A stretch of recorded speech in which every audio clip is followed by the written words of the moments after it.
What's up, guys? It's Coach Justin from Ultimate Baseball Training. Today's video is for you infielders. We're going to be talking about how to get your throws off quicker in the infield. This is really going to open up your game for you. It's going to help you maximize your infield range, and I really think the tips that we're going to talk about in today's video are going to help you take your game to the next level. So without further ado, let's jump into it.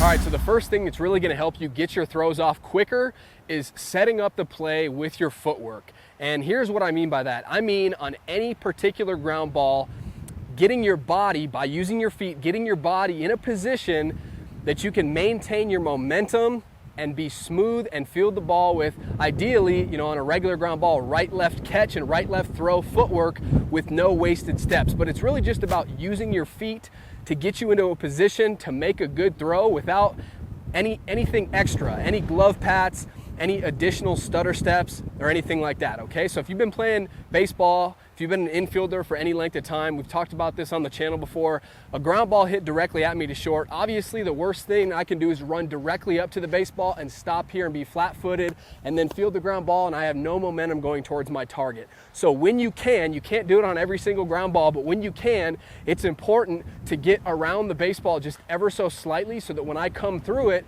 I can go right-left catch and I can go right into my right-left and throw. But really that's what it's about. You see on double play feeds, why do shortstops sometimes, why do they field the ball and open up this foot here like this? They're using their footwork to set themselves up for success on that particular play. So just remember, I think as infielders, we spend so much time focusing on our hands, soft hands, and our arm strength and stuff like that. Don't neglect your feet, because your footwork can really set you up for success, and your feet can help you or hinder you from getting your throws off quicker. Another thing that's really going to help you get your throws off quicker is keeping your throwing hand close to your glove. All right, because this is literally going to help you get the ball out of your glove quicker, because if I go into my footwork here, ground ball's hit my way, right, left, and I go down to field this ground ball, if my hand is right here, my hand has a shorter distance to go, right, for me to pick that ball out of my glove, as opposed to if my hand's over here or if it's up like this, right, that's a longer distance. Both my hands have to travel a longer ways. What's quicker, right? This right here, or obviously this right here, is going to be slower. So that's one reason why you want to keep that hand close by. But another reason is, let's say the ball takes a bad hop. So I go down right, left, boom, I'm here like this. If this hand is close by and I see that ball takes a bad hop, I can almost use this hand to deflect the ball, knock it down, and still make a play. But if it's over here like this, or if it's here, at that point, I'm going to have a hard time using this hand to knock the ball down. So it's a great supporting hand if you keep it close by, and it's also going to help you get the ball out of your glove quicker, which is going to help you get your throws off quicker too. The next thing I want to remind you about is the importance of gathering yourself, right? Before you can get your throw off, we're talking about how to get your throws off quicker, right? Before you can get your throws off, you first have to secure the baseball. So you have to gather yourself. A lot of the times I see infielders who they rush things, and when they field the ground ball, instead of fielding it and almost sucking it in, right, and securing the baseball first, they're trying to get too fancy, they're trying to do too much at once and go too fast.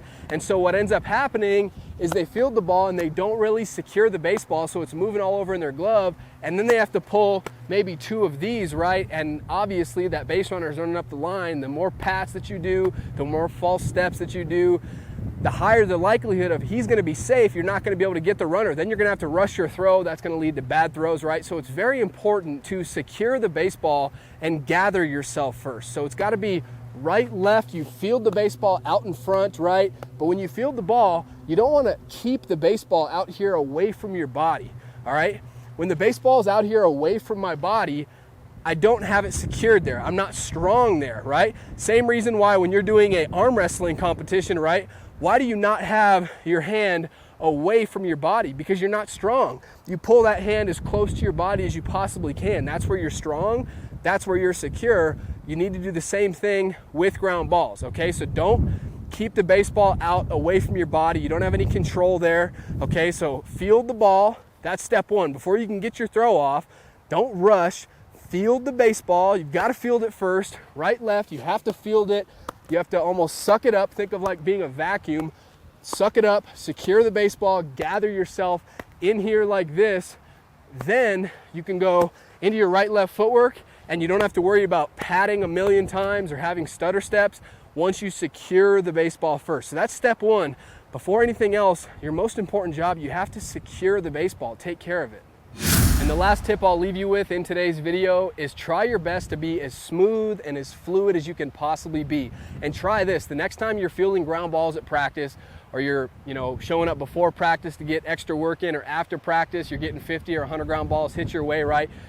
This particular rep, this particular ground ball, try your best to be smoother and more fluid than the previous ground ball. So even if the last time you had great footwork, you fielded it cleanly, no bobbles, you made a good throw, right? Tell yourself, all right, this time I gotta be smoother, I gotta iron things out, I gotta be more smooth, more fluid. And if you consciously work on that, instead of just going through the motions in practice, if you work on every single rep, I have to be smoother, you're gonna notice that the smoother you are with your footwork, the smoother you are with your glove work, the smoother you are with your footwork after you actually secure the baseball, the quicker you're gonna be able to get your throws off, right? Because you're a well-oiled machine, you're moving and working really, really efficiently at that point. So that's a little practice tip for you. Just think about, all right, this ground ball, I have to make it smoother, right? Avoid the choppiness. Try to be as fluid as you possibly can. So hopefully this video has helped you out. If it has, hit that like button for me. I'd really appreciate that. Oh, and last thing, we all know that being an infielder, that's just one side of the game, right? You also have to bring it at the plate. You have to be a good hitter, right? And so I want you to watch the free on-demand hitting training that I put together for you. It's 100% free. You can click the link down in the comment section to go watch that right now, but it's gonna really clear up when you head to the field. It's gonna tell you exactly what you need to work on to take your hitting to that next level. So I really think you're gonna like it. It's 100% free. Go watch that right now. Thank you for watching today's video, and I'll see you next time.